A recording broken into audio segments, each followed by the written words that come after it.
Telangana PCC के सदर रेवंत रेड्डी ने कहा कि रियासत में सैलाब और शदीद बारिश से 30 अफराद की मौत हो गई है और 10 लाख एकड़ फसलें तबाह हो गई हैं।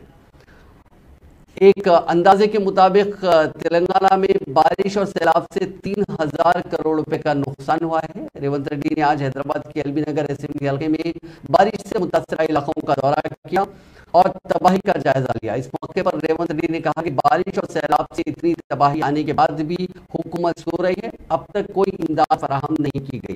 उन्होंने कहा कि हुकूमत की सर्द मोहरी से ऐसा महसूस होता है जैसे चीफ मिनिस्टर चंद्रशेखर राव और वजीर बल्दी नजमुल्लाह के टी रामाराव सैलाब में बह गए हैं। उन्होंने हुकूमत से मुतालबा किया कि वो फौरी तौर पर 1000 करोड़ रुपए जारी करते हुए बारिश के मुतासरा अफराद की मदद करें।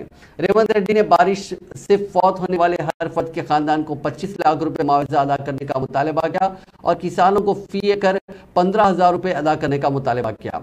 उन्होंने कहा कि खेतों में रेत जमा हो गई है, उसे निकालने के लिए किसानों को काफी मुश्किलात का सामना करना पड़ेगा।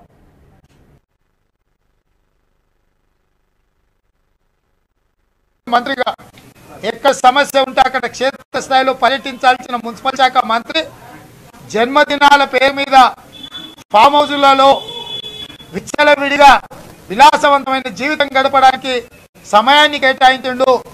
వాళ్ళ శ్రేణులందరూ కూడా ప్రభు భక్తి ప్రదర్శించడానికి ఈ భక్తి ఏందో నాకు అర్థం కాలేదు కానీ కుక్కల కంటే ఎక్కువ విశ్వాసం ప్రకటించాలని పేపర్లలో ఫుల్ పేజీ ప్రకటనలు ఇచ్చి ఆర్భాటాలు చేస్తారు।